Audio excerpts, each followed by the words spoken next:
You know why I'm enjoying Call of the Night so far? I mean, aside from the vampire waifu fantasy, the degenerate comedy, and the relatable night owl / insomnia-based premise, which renders an otherwise perfectly generic MC exponentially more relatable.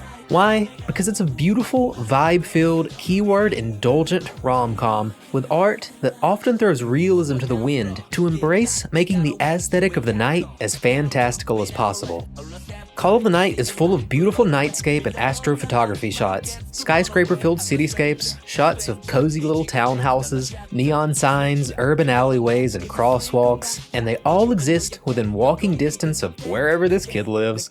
I'm not sure if that part itself is necessarily indulgent or unrealistic, because the chances of a city this cool existing aren't zero, but what is wonderfully indulgent is how all of this is portrayed together.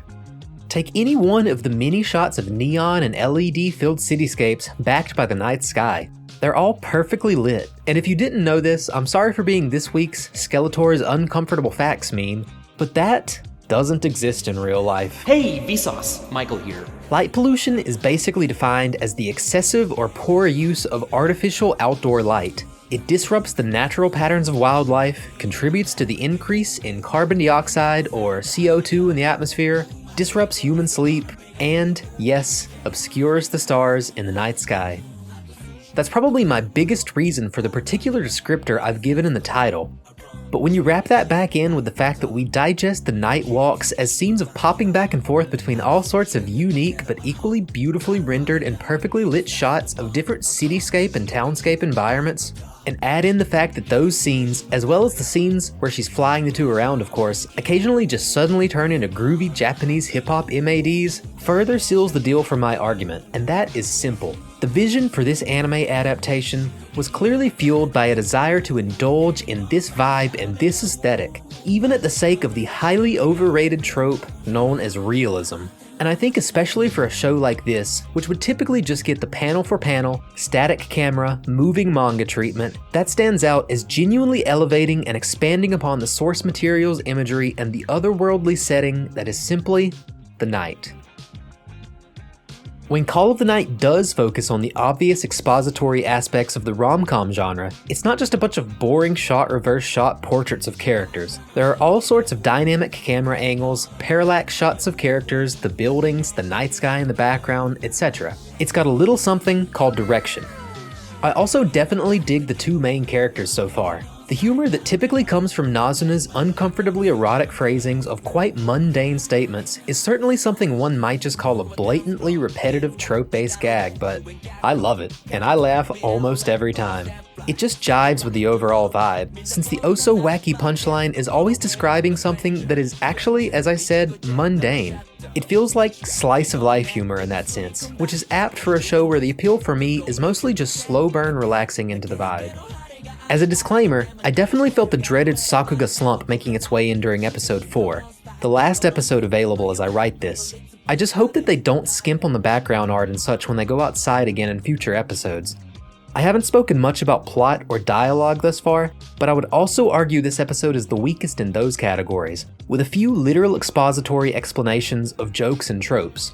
These essentially serve to recap the status quo situation for our new character and childhood friend Akira. I've heard through the grapevine that we're in for the introducing the supporting cast arc, so it's yet to be seen how much of an overall slump that could be. It's not as if it's all bad news though, of course. It was nice to see them focus the quality rendering that was present on the scene where the three actually attempted to get some sleep. It's key subject matter to the premise and themes, so it's at least important in that sense, even if it's basically just mandatory character progression stuff meant to once again introduce Akira in earnest. Maybe a bit of that will seem a tad skeevy to some, but it gives us a good impression of how Ko is actually perceiving things, and why he's feeling embarrassed. Plus, it's not like I would apologize for it anyways. Good stuff. Looking forward to more #ThickAkira. As for final notes that I don't really know where to put, the OP and ED are both pretty dope, keyword audio-visual experiences. Like many scenes of the show itself, and like another show I covered last season, they make great use of the way the two elements are synced together. I especially love how primal Nazuna's movements are in the ED. I've recently been learning about primal workouts like the bear crawl and the lizard crawl, and you can see her executing just such a move in excruciating detail. Obvious attention paid to that whole contralateral movement of the limbs idea. It's all just a blast of animalistic fun and free energy. I'd say I like the OP less, but I've got to give them kudos for the balls it must have taken to have the music almost completely drop out and come back mid-OP. It's just a really strange, fun decision, and I'm pretty sure I've literally never seen it done before, so that's pretty cool. Anyways, I hardly touched on plot and such, but I'm sure that'll be a more interesting topic as the weeks go. If there's anything else you'd like to hear me cover, or you do indeed want to hear more from me about this show in particular, whatever's on your mind, drop it in the comments below.